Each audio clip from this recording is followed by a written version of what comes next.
Perhaps more than anything else, African Americans wanted land in the post-Civil War period. This would be a difficult and in most cases futile effort, as it became clear that the government policy would be used to forge white political unity, the North with the South, rather than protect the rights of freed people.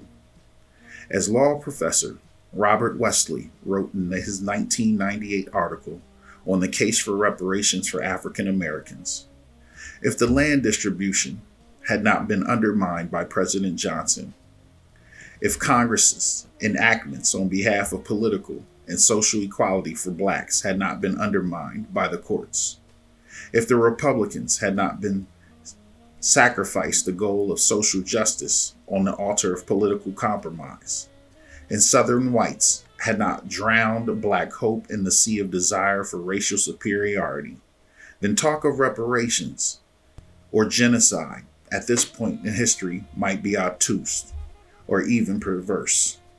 As things stand, however, the South pursued a policy of racial separation with the sanction of the Supreme Court and the silent consent of Congress for a century after the official abolition of slavery.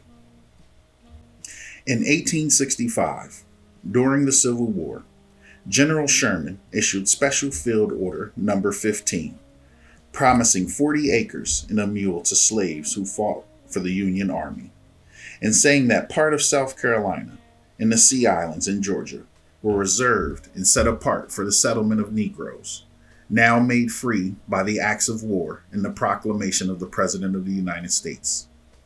Unfortunately, the order was rescinded, and sorrowfully, the hopes of millions of newly freed Africans for land and self-determination were dashed. Congress created the Freedmen's Bureau in 1865 to distribute abandoned Confederate lands to freed slaves. There was no budget appropriation for the Bureau.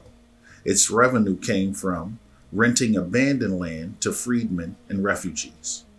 While over 40,000 black families moved onto this land immediately after Lincoln's assassination, President Andrew Johnson helped white plantation owners get back the land distributed by the Freedmen's Bureau.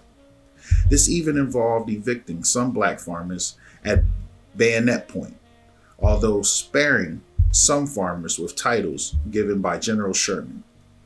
Congress abolished the Bureau in 1872, and the weak land distribution efforts were ended. The other federal efforts to provide ex-slaves with land was also ineffective. In the summer of 1866, the Southern Homestead Act of 1866 opened 80-acre plots in Alabama, Arkansas, Florida, Louisiana, and Mississippi for settlement, and said former Confederates could not apply for homesteads before January 1st of 1867. This gave freed slaves 6 months to buy the land at low prices without competition from white Southerners or Northern speculators. But most freemen didn't have enough money to buy the land. 3,000 African Americans did start homesteads in Florida. Sadly, most of the land was of poor quality, far from transportation lines and far from towns where free people could have jobs until farming began to turn a profit. With no money to tide them over until crops came in, or even to buy tools, most of the homesteaders abandoned their land.